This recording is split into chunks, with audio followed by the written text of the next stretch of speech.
up guys, welcome back for another build guide. This is my favorite one so far. We are back on the Blood Mage.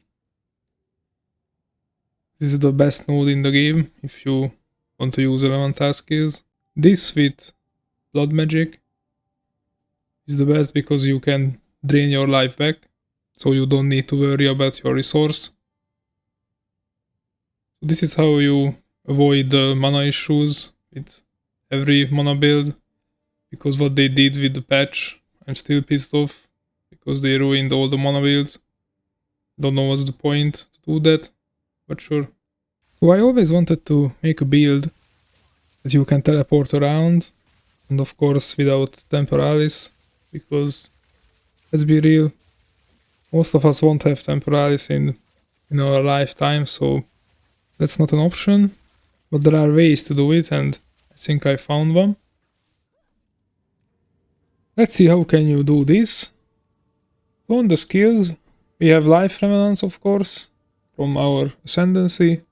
We have Magnetism and Dissipate.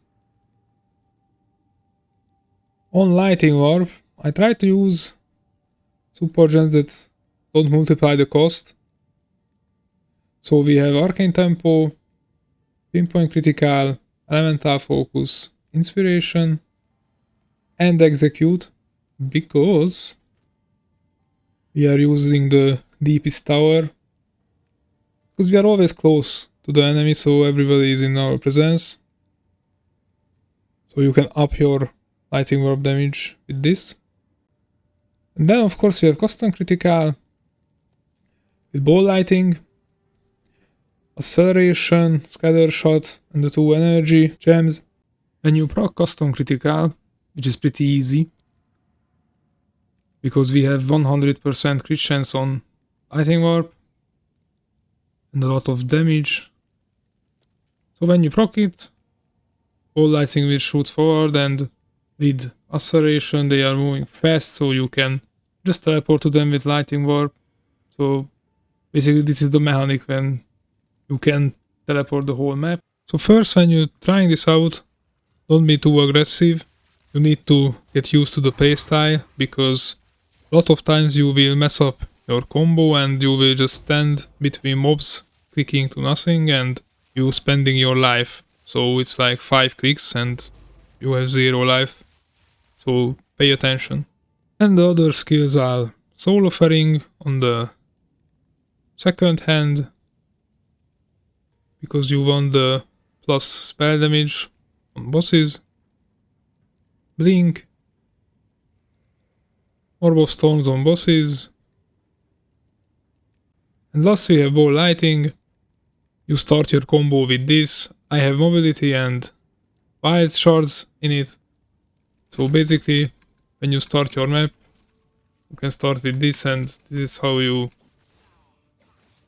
do it.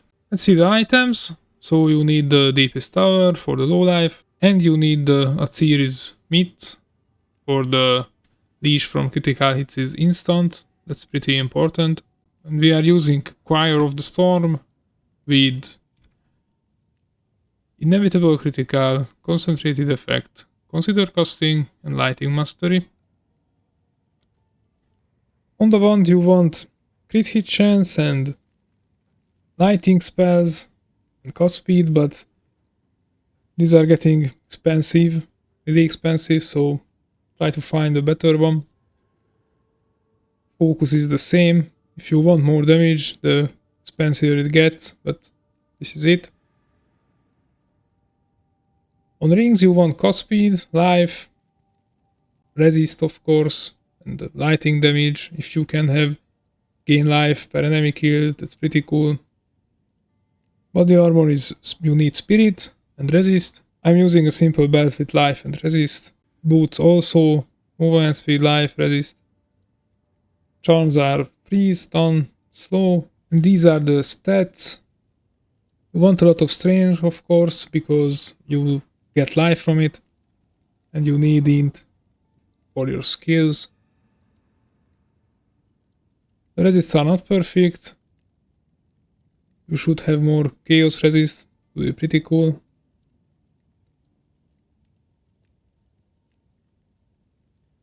On the passive tree, Ascendancy, we talked about this. You also need Core Spike and Thunder the Flash. And this is how our tree looking. Spell damage, area damage, and on the gem side, I have the +3 to Lightning Warps. And I'm using another diamond actually because I wanted to test out how big area we can cover with Lightning Warp. You don't need this, but it's cool, so that's why I have it. But you can have simple jewels with 4 stat. I think you will have more damage, of course, because I have all the jewels here with critical spell damage and the area of effect.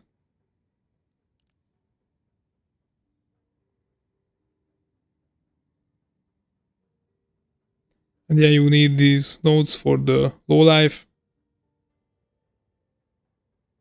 We have a lot of damage actually with this. I will make a planner, but not today when the video goes out. I think I will do the planner tomorrow.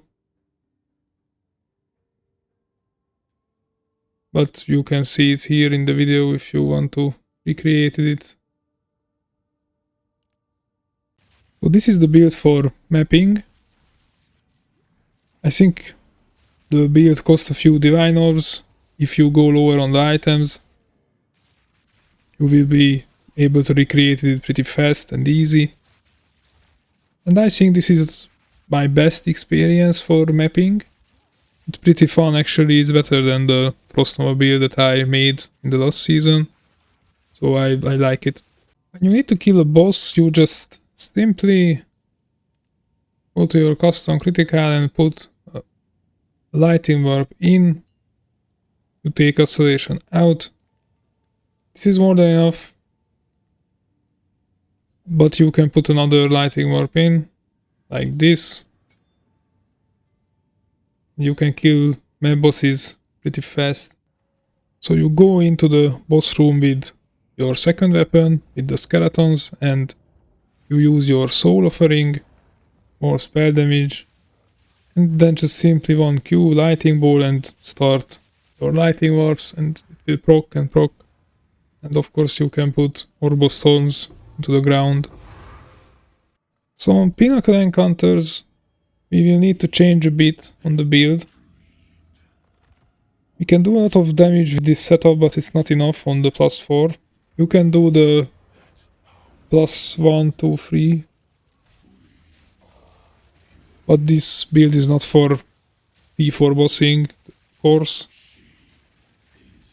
I only tested on Zesh +4, but it's bad. I mean, as you can see, we have a lot of damage, but it's not enough for kill him in one stand.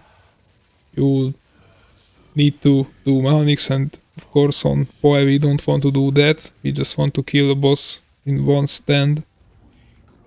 So we will need to change a lot of things, I think, but that's for another video, because I use this setup for mapping, and this is a mapping build with, you can, as I said, you can kill up to T3 pinnacle encounters. So this is it. Please subscribe and like the video. It helps a lot for me. And please tell me your opinion, how you feel about this build. And have a nice day. Bye bye guys.